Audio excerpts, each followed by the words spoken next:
Welcome Tamil stocks friends. நவம்பர் 14ஆம் தேதி வெள்ளிக்கிழமை இந்த வீடியோவில் டாடா ஸ்டீல், ஜொமேட்டோ, கல்யாண் ஜுவல்லர்ஸ் போன்ற முக்கிய நிறுவனங்களையும் மற்ற சில நிறுவனங்களையும் பார்க்கலாம். இந்த நிறுவனங்கள்லாம் நல்ல ரிசல்ட் கொடுத்தும் ஏன் பங்கு விலை இறங்குது, அப்புறம் இதில் இப்போ உள்ள வாய்ப்புகள் என்ன, வாய்ப்புகளை பயன்படுத்தலாமா போன்ற விவரங்கள்லாம் பார்க்கலாம். வீடியோவை மிஸ் பண்ணாதீங்க.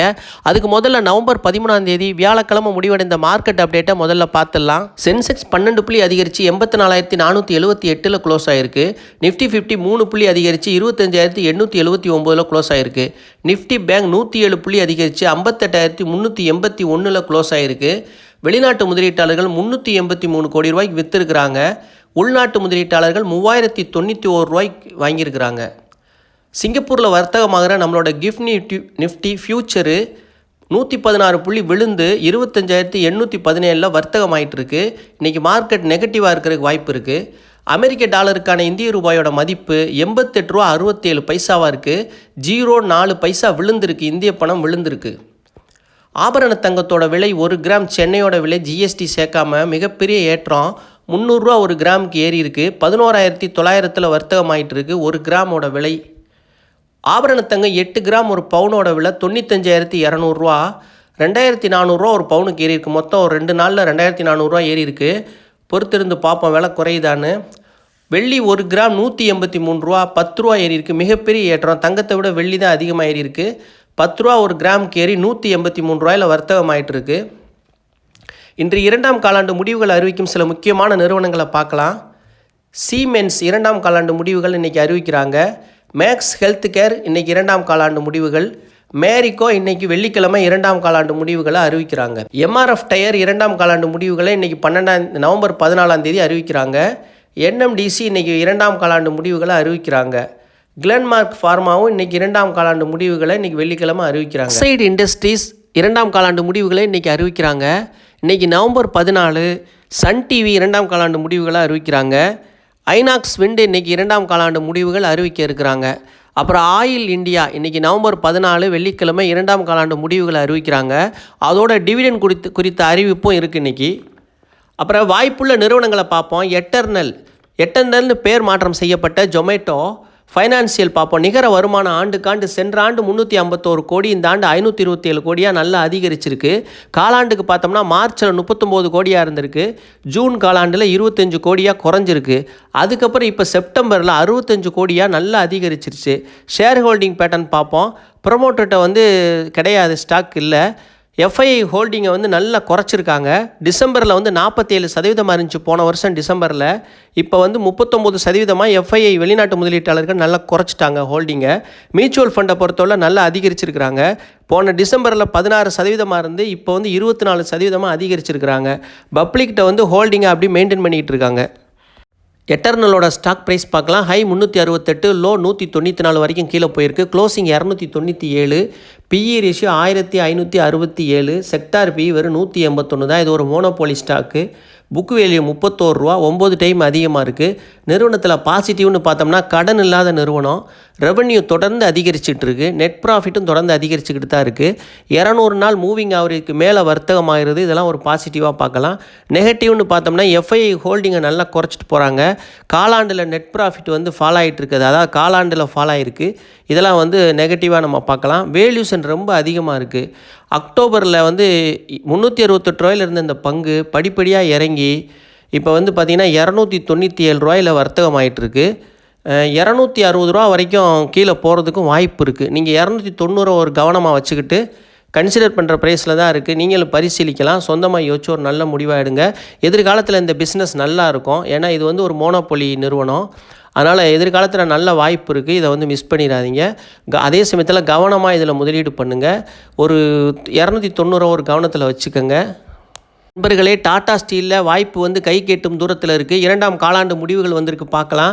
நெட் ப்ராஃபிட் நிகர லாபம் ஆண்டுக்காண்டு சென்ற ஆண்டு 833 கோடி, இந்த ஆண்டு 3102 கோடியாக 272% அதிகரிச்சிருக்கு.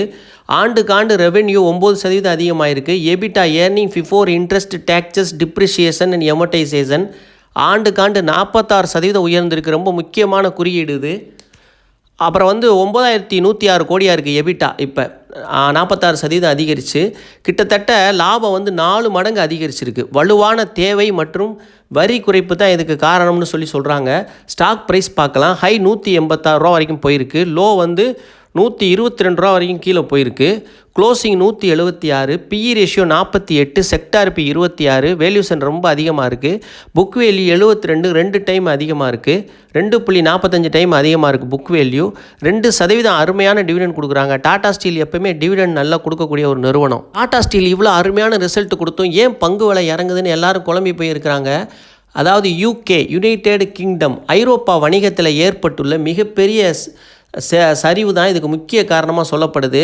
அதாவது ஆலைகளை மூடியது, அப்புறம் வேலை இழப்புகள் போன்றவற்றால் ஐரோப்பாவில் வந்து நிறுவனம் மிகப்பெரிய அழுத்தத்தை எதிர்கொண்டிருக்கு. 158 வரைக்கும் கீழே விலை போக வாய்ப்பு இருக்குது. முதல் முறை வாய்ப்பாக 168 இருக்கிறதா நான் பார்க்குறேன். நான் வாங்குறதா இருந்தால் 168 நான் வாங்கலான் இருக்கேன். அதனால் நீங்களும் இறங்க கன்சிடர் பண்ணுங்கள். லாங் டேர்முக்கு வச்சுக்கிறதுக்கு ஒரு சிறந்த நிறுவனம்.